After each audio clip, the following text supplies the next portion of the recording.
स्नेहा का सपना था कि उसे कोई बहुत ज्यादा समझदार और स्मार्ट पढ़ा लिखा लड़का मिले। लेकिन कहते हैं ना, जो भाग्य में होता है होता वही है। देख, मैं साफ कह रही हूँ, लड़की के बाप के पास भर भर के पैसा है। अरे एक बार लड़की ने तुझे पसंद कर लिया तो समझ के पैसे की तो नदियां भर जाएंगी, लेकिन फिर भी तेरी प्यास नहीं बुझेगी बेटा। अरे माँ, फ्रिज में मैंने 2 बोतल पानी की रखी है, और कैसे प्यास बुझेगी। अरे पांचवी फेल, मैं बात कर रही हूँ पैसों की प्यास की। तू गवाह नहीं समझेगा इस बात को। बस तुझसे लोगों की नौकरी करवा लो। वो क्या है ना आशीष की माँ, वो सीधा है, और जिसे तू लोगों की नौकरी बोल रही है ना, वो आशीष का प्यार है अपने लोगों के लिए, जिनसे वो प्यार करता है या जिनसे जुड़ा हुआ है वो। अरे जमाना नहीं रहा वो। अरे आज की डेट में तो ना बेटा माँ का है, ना ही पति पत्नी का। कैसी बात कर रही है माँ? चाहे दुनिया यहाँ की वहाँ क्यों ना हो जाए, मैं आपके बिना नहीं रह सकता, ना ही मैं आपको कभी धोखा दे सकता हूँ। अरे हाँ, ठीक है ठीक है। देख, लड़की को पढ़ा लिखा लड़का चाहिए तो वहां चुप रहना। जबान खोलेगा तो पता चल जाएगा कि पांचवी पास है। अरे तो पढ़ा देती ना आगे। माना सौतेली माँ हो, लेकिन दहेज की लालच तो अपने बेटे जैसी ही रख रही हो।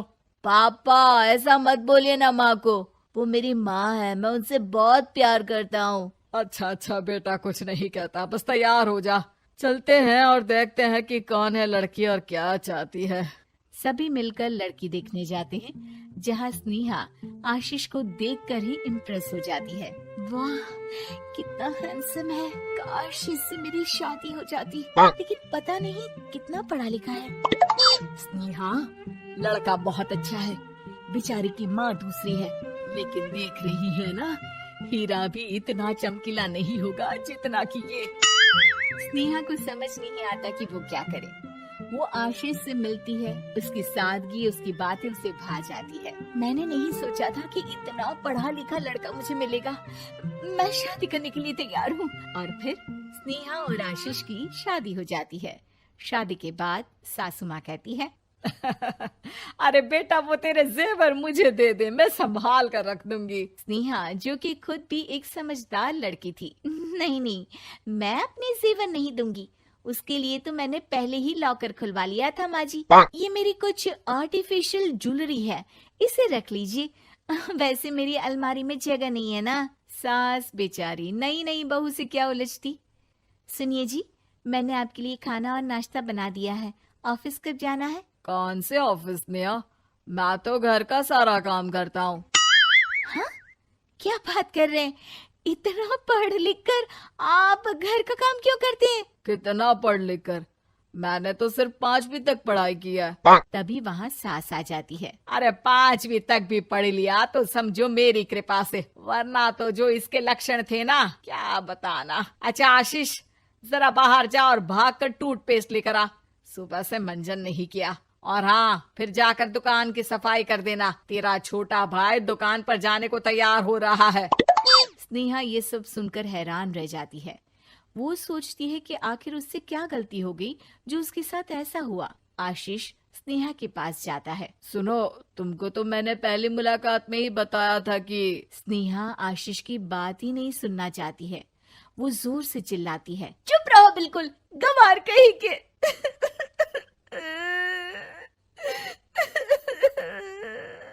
कितना बड़ा धोखा हो गया मेरे साथ। अब मैं इस घर में नहीं रह सकती।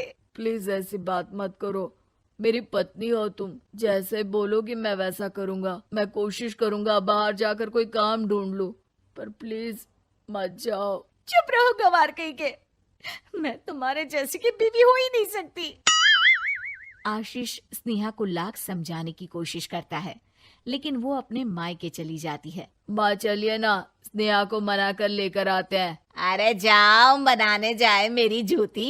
इतना घमंड, जैसे कलेक्टर हो कहीं की महारानी। अरे मैं तो तुझे कहूंगी कि तू भी भूल जा, हमने नहीं भगाया, खुद ही तो गई है। माँ वो बीवी है मेरी, मैं प्यार करता हूँ उससे, मैं जा रहा हूँ उसे लेने। वहीं स्नेहा के घर पर, माँ वो तो कुछ काम ही नहीं करता, घर का नौकर है, 5वीं पास।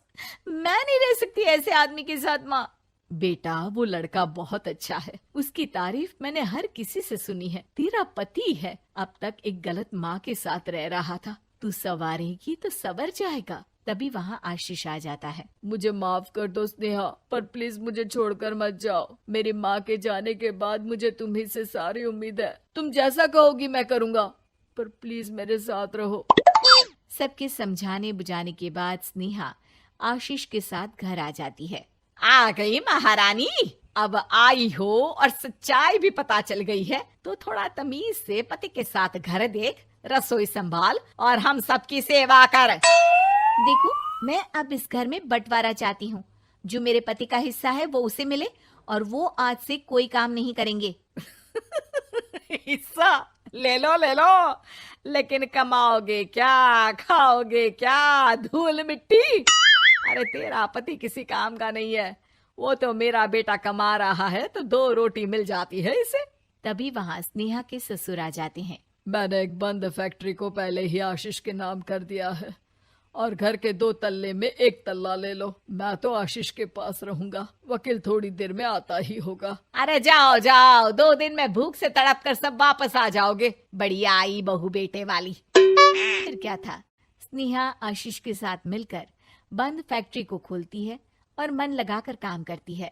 दोनों की मेहनत रंग लाती है और आशीष अपनी मेहनत से एक सफल बिजनेसमैन बन जाता है। लेकिन एक दिन, अरे बहू बेटा आशीष, मुझे माफ कर दो, मैं भी अब तुम लोगों के साथ रहना चाहती हूँ। इस कमबख्त ने तो दुकान का बेड़ा गर्क कर दिया। वो तो आशीष था जो सारा दुकान का काम संभालता था। बेटा हमारे पास तो अब खाने को भी नहीं बचा। माँ जी, इसे कर्म के फल कहते हैं। खैर, खाना है तो आपको और आपके बेटे को काम करना पड़ेगा, समझी? हे भगवान, अब ये दिन आ गए हैं कि बहू के साथ रहने के लिए मुझे काम करना पड़ेगा। बेटा आशीष, तू ही समझाना अपनी बीवी को।